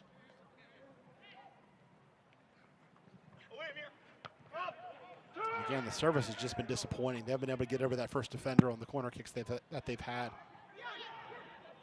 Marcano trying to spark some more offense for the Hokies. I like the idea there just to kind of flick it on and allow the run through from Perez, but they couldn't put it together. See, though, as you mentioned, Michael, these Hokies on some fresh legs after they got subbed out for about 40 minutes of game time. Now they come back in and are pretty fresh. Yeah, Traustason we haven't seen on the ball too much. I think that's something Virginia Tech would love to do, is get him in that central area where he can hold, turn and shoot himself, or lay off for the run of Perez or for Marcano coming through. Longwood really pressing all of a sudden. They know the time is of the essence. Yeah, I think you have to at this point. You have to put a little bit of pressure on Virginia Tech. You have to force a mistake. And again, if you get one back, you're in this game. You don't need to get 2 in 2 minutes. If you can get one in the next 10 minutes and make the last 10 minutes really interesting, I think that's the goal. Kind of win each stretch of the game if you can. Under 20 to play, Virginia Tech in front by 2 goals, both thanks to Dagur Traustason. Really good finishing with his head. Crosses were excellent. And again, I think Virginia Tech has done some good things in terms of run of play, creating chances, but they haven't been able to get a goal kind of from build up through the midfield, playing it through. It's been get it wide. The first goal, they got a couple looks at it wide, able to finally get the cross onto Traustason's head where he finished it. Foul that time against Paul Espinoza. Take a look at the foul numbers. Yeah. A lot against VT. 11-5. But I think that also speaks to the game that Virginia Tech has had, where they've been aggressive, getting to the ball, winning a lot of 50-50 balls. That's going to come. And then Longwood, I think, has been better this half, but have been on their heels for the most part. And the quick ball movement for Virginia Tech has kind of prevented Longwood from getting stuck in on tackles, slowing things down and breaking play up. Perez, nice movement through the middle, plays it ahead for Traustason. Hat trick. Traustason with a special night in Blacksburg, puts his 3rd on the board. And I love the job there from Perez. I think this is what he maybe does best. Pick it up in a wide roll, cut inside. Then you have the option of, I can shoot this and I'm going to draw the defense's attention. I can slide a little slip ball through. Traustason made a great run, and he's the hat trick hero tonight. Well, he's done it with his head a couple of times. Now he gets it done with the foot. And it's been all Virginia Tech offensively tonight. And again, just the whole goal really available. What a pass. The pass is what made this happen. I think that's been true for all 3. Traustason has finished it well. Goalkeeping position was not great there from Uwendeno. He had the near post covered. He gave a lot of the far post. You got to be a step or 2 away to your right, as they're going to make sure this was onside before they officially award it. But you've got to protect a little bit more of the goal to your right, because if you give yourself a step or 2 to the left, you can dive and compensate for that. If you give that much space to your right, there's not a lot of space to cover. I'll officially rule the goal in that Dagur Traustason was indeed onside. And, hey, we got to give some love to Alex Perez. He just only widens his lead on the rest of the team in terms of assists. That was his 2nd tonight. Yeah, doubled his team lead in assists from 2 to 4. And then we've got the quadruple from Traustason, going from 1 goal in the year to 4. And again, I think having somebody in that center position that can just touch and finish is so important with the way the Virginia Tech team is made up. But they've got a lot of really good technical players like Perez that can break you down with the dribble, can get you on the ball, demand your attention, and then they can slide that pass in. And if you have a guy that can just do the simple thing, face up and finish, it makes a big difference. And I think Virginia Tech's been missing that, hoping Traustason can be that guy the rest of the year. Yeah, and Dagur Traustason, he had only seen limited time at the start of the season, didn't play at all through the first 4 games of the year for Virginia Tech. And then he really has started to come on strong recently. Made his first start of the season last time out against Notre Dame, and got to expect he will only see a bigger role going forward. And I think that's another nice thing about these midweek games is you can get fitness. If you're someone that's coming back from injury or someone that hasn't been able to play a lot, you can stretch yourself a little bit, play 60, 70 minutes, get some confidence, and then use that to be better against Louisville and your ACC foes. Boy, Aaron Asamoah has taken an absolute beating tonight, Michael. Yeah, and I wonder how much of this might be a cramp, too, the way he's kind of holding that thigh. He has had to run a lot one a day where we've seen some rain, but it's been humid throughout. So you're going to cramp up more. You're going to see a little bit more of that.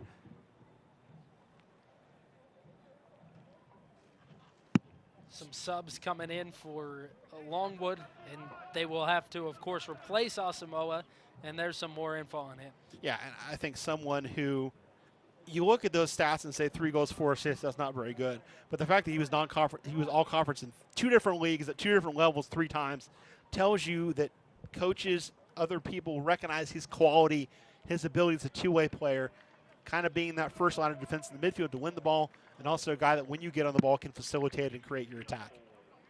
Yeah, and I think it's especially tough when a lot of fans that are just coming into soccer may just look at the stats and go, hey, this guy doesn't have a bunch of goals. He's a midfielder. He's got a lot more responsibility. Yeah, and I think, again, a lot of what he does, too, is leadership, whether that's vocal leadership, whether that's show and tell. He does a lot of things to really pull this team together. And with him out, I feel like Longwood is going to miss him the last 18 minutes of this game. Well, we just got some word that we want to tell you about. Dagur Traustason with a historic hat trick tonight.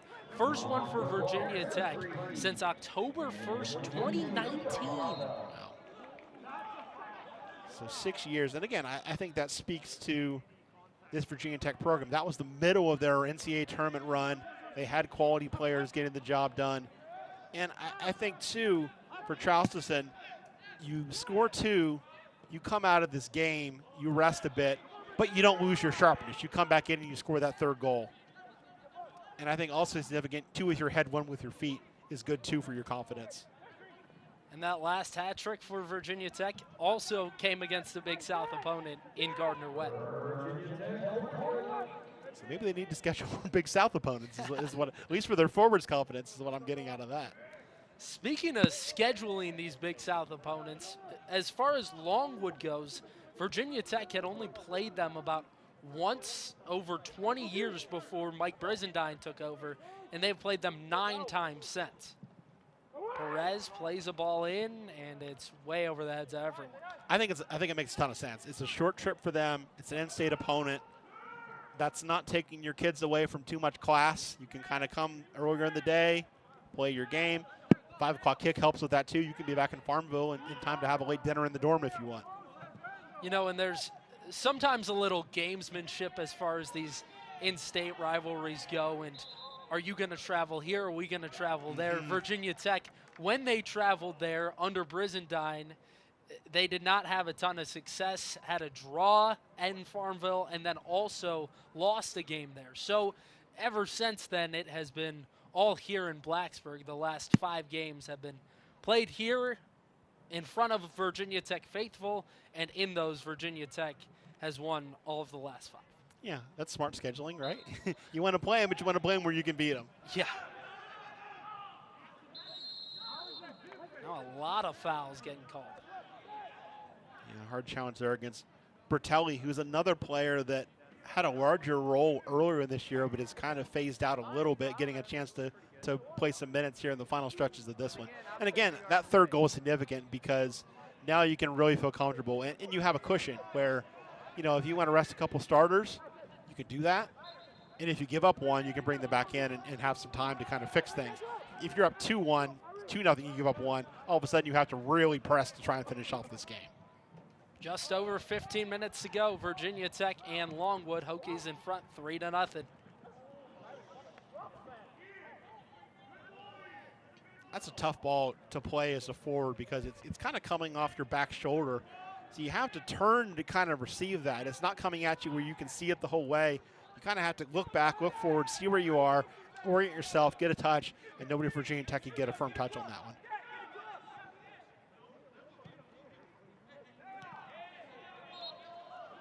Tough defense that time by the Hokies, and that's going to be another foul on Tiago Portela this time. Also, a part of game management here for both teams is your players on a card, maybe you're going to be less inclined to leave them out there in a 3-0 game. Make sure they don't get that second yellow, get suspended for a conference game on the weekend for both these teams. UNC Asheville for Longwood, Louisville for Virginia Tech. Yeah, and for Longwood, it seems like those conference games become really important, trying to get back on track, and especially one this weekend where you want to sort of get a win and give your team some confidence. Yeah, both these teams have dug themselves a bit of a hole in conference play, but Longwood is on the bottom right now, haven't won a game. But again, they played the toughest part of this conference to get to this point. Bodies flying all over the place. Krieg picks it up in the middle. Yeah, and that's when, if you're the referee, it's like, if I blow the whistle, who am I calling the foul on? And both teams are flying around, going down. So he kind of just let play happen, which I think advantage was good there. But I think if he had decided to pull it back, I would have been curious to see which way he would have pointed had he blown the whistle. Guess you got to call the first one. Longwood trying to reset. It felt like in the start of the second half, at least, Michael, they were beginning to build some momentum, but that has certainly slowed down. Yeah, and I said, I think 10 minutes ago, I feel like that was a big stretch. Longwood got that free kick. They got a couple corner kicks. They got some looks in the run of play. But really, Joseph had to make about one good save. They got a lot of possession. They got a lot of position, but they didn't do a ton with it. And even the free kick, 19 yards out, right into the wall, didn't have to trouble the goalkeeper, Sam Joseph. Yeah, and unfortunate for Longwood that they weren't able to do more with such a golden opportunity. And I think when you're on the road against a bigger conference team, those opportunities are magnified. You have to put those away to have a chance to beat a bigger program, a deeper program, a more successful program.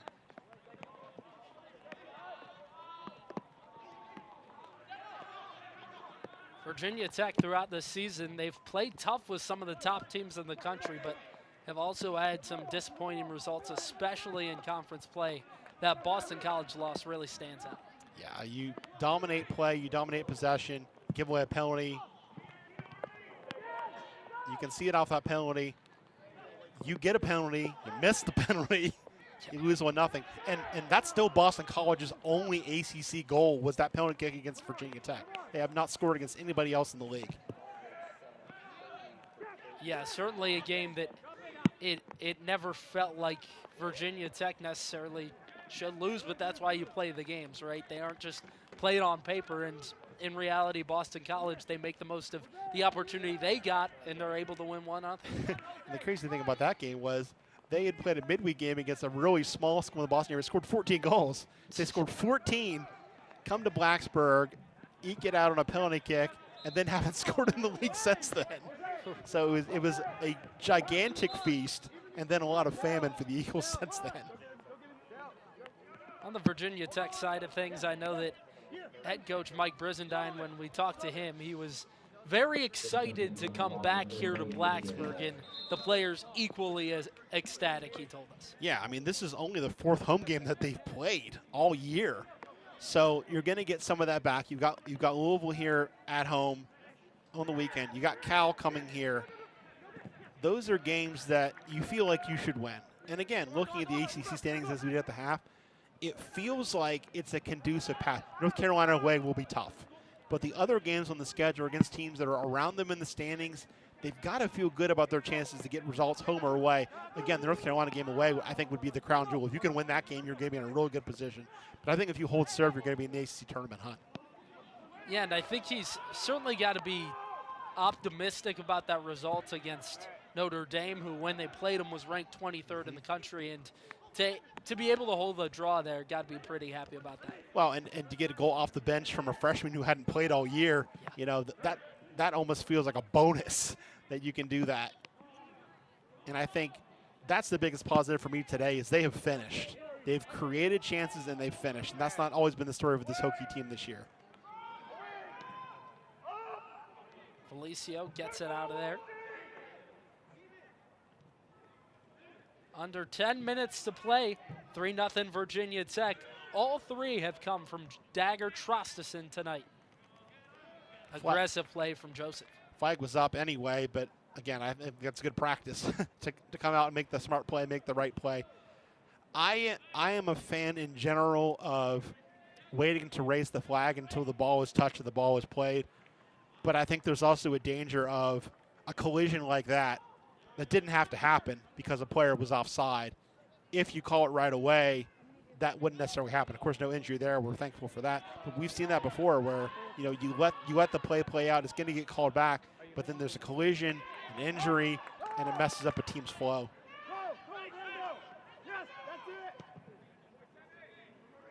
Joseph, as he did so many times early in the second half and late in the first, tries to play it ahead. No one's there for Tech. Yeah, and I think for Virginia Tech, this is where you test yourself mentally. You're up 3 goals. You got to continue to play at the same tempo. You can't let up because you're not going to be able to have that luxury in ACC play. Every game is going to be tight. Every game is going to be competitive. You can't switch off for the last 9 minutes of a game.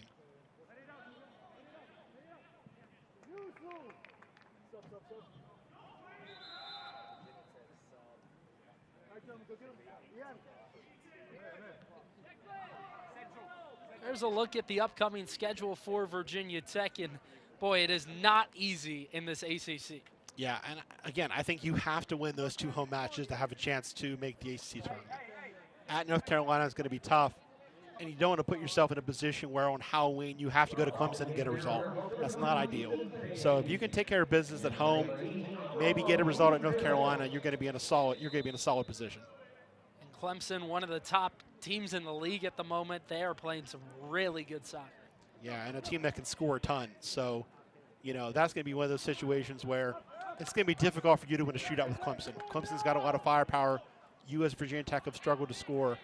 So it almost feels like a game where you get a goal, maybe 2, and hope that Sam Joseph can be big and try and win that game. But again, you want to put yourself in a position where you don't necessarily need that game at the end of the year.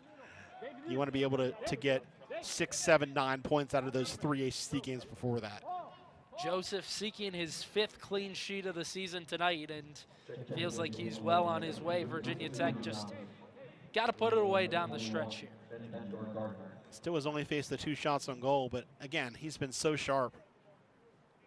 Uses his size well, catches anything that's across. And again, you know, you feel like that's a routine play for a goalkeeper to snatch across, but if we see it on the other end of the field, this might be 0-0 or 1-0.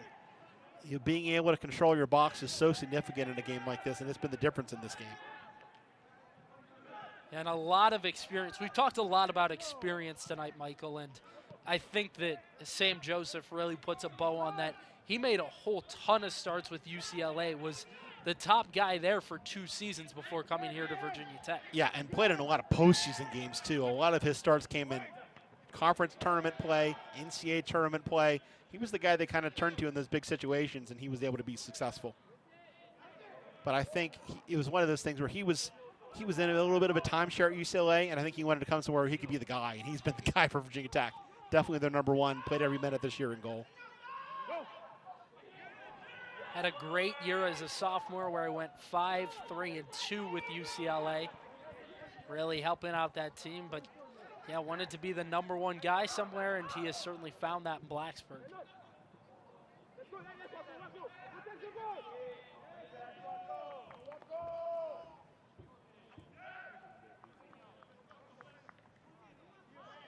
Well, here are some of the notable transfers for Virginia Tech. In fact, that's everyone that's transferred. Not necessarily the greatest amount of transfers, but a lot of quality there. Yeah, and I was someone that saw Bellatrix play a lot in the Sun Belt. Really quality player for UCF, and they have struggled without him this year. They've been a team that has struggled to create a lot of offense, so it seems like his absence has hurt them, and it's certainly made Virginia Tech a better team. Yeah, head coach Mike Brizendine really electing to go a lot more international to bring in a lot of new talent. He had 19 kids leave from last season, so he had to do a lot to rebuild this roster, and he's done one heck of a job. This is such a tough conference to kind of regroup into, because even being a little bit better might move you from 10th to 9th, 10th to 8th. You really have to improve a lot to get the job done. And I think getting a quality goalkeeper is where it starts. If you can get every game to be a 1-goal game, you're going to win a lot of those. Cross into the box. Owen Dano goes flying into a Tech player.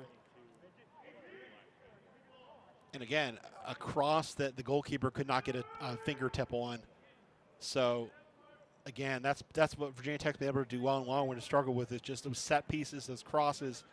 Getting that first touch, getting that first win and clearing it has been a problem, and it's led directly to 2 of the 3 goals. There's another look at Peralta getting taken down in the box. Yeah, it's just a crash there. That's the goalkeeper's got to be brave in that situation, and that's the kind of contact that's going to happen in the course of things. Not a foul, nothing dirty, just one of those things where everybody's going for the ball in a tight space, and you're going to have some collisions. Well, it's been a controlling performance tonight from Virginia Tech, and you got to think that this gives them at least some hope, some confidence as they continue on in ACC play. Well, and this is 3 undefeated, too. You win 2 non-conference, you sandwich the Notre Dame road tie in there. They've been able to get results early in the year that were good, but this has certainly been their best stretch in at least a month. They've been able to string things together. And again, I think defensively has been a big part of that. The ability to go on the road and get a shutout win last week. You hold Notre Dame to 1. So far, you've shut out Longwood. That's where you want to be defensively. And to our point from earlier, I think just keeping the same group together and trusting them, that chemistry is going to build and build and build as the year goes on. And when we talked to Coach Brizendine, he highlighted that these games against teams like Longwood, who are scrappy, tough, it can sometimes be difficult because Longwood comes in here not much to lose in this game. Yeah, and I think you're going to see a contrast in styles as well. ACC game, you're probably going to see both teams go for it. A game like this where you're an underdog like Longwood is, I think you are going to see a little bit more of, okay, we're going to be a little bit more conservative with the numbers we put forward, with our shape, with how high we keep our defensive line. And we've seen that to a certain extent. The plan in the first half for them, I think, was just to kind of defend and counter. So if you score 2 like Virginia Tech did, that blows up that plan. You have to come out and play a little bit. Longwood's been better attacking doing that, but I think that's also opened up some more space for the Hokies to play on the floor and get some chances themselves. Yeah, and in the second half, Longwood, where they've seen more success, has been when they've spread out the field a little more, right, Michael? What's the difference there, and why do you think they've seen more success? So I think, like I said, I think the plan early was, let's really make this difficult for Virginia Tech. Let's shrink the field. And we saw a lot of times where they were kind of playing on a quadrant of the field rather than playing on the whole field, forcing Virginia Tech to play precise, to play in tight spaces. So how did Virginia Tech beat that? They got the ball wide really well. They got a lot of crosses in. They finished. And the second half's been much more of Longwood kind of playing more open, playing a longer field, getting more time on the ball. And I think, as Coach Gilbert said at the half, getting Bedoya in a position where he has the ball higher up the field, where he can get his head up, create, be more direct. Rather than trying to just come back and win possession, he's in a position where he can create things. And he's done a nice job of that in this half. Yeah, and really created a great opportunity right on that free kick, right outside of the box, just unable to capitalize there, and that felt like maybe things starting to slip away at that moment where they don't capitalize. Yeah, and then Longwood, I think you circle with these next 2 games. You're back at home, UNC Ashland, Winthrop. Those are games that they can win if they play well. You take that momentum, you go up to Annapolis, maybe you get a result against Navy, and then you've got 2 conference games to follow that. So I feel like that's a schedule that sets up well for Longwood. Again, the teams with the numbers next to their names are gone now. They can play some teams that are a little bit more their speed. Yeah, and if you're going to pick up games in conference, you think that it comes down this stretch now, right, Michael? Yeah, and I think, again, they made the conference tournament last year. That had to be the goal this year. Can we build on that? Can we make it back? Can we win a game? And I do feel like if they can get a win or 2 and string some things together, they can be in that middle part of the table and maybe do some things at the conference tournament again. Longwood still moving with some urgency. Just over a minute to go. Hokies lead 3-0. Just trying to ice this one away.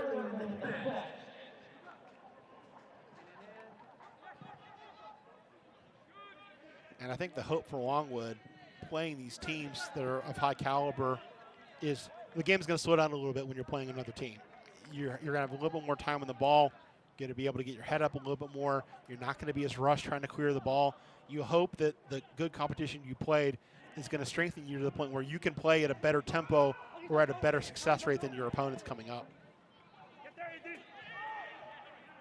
Nice run down the outside, and there's no one waiting in the middle. Harrison Krieg able to get on the end of it.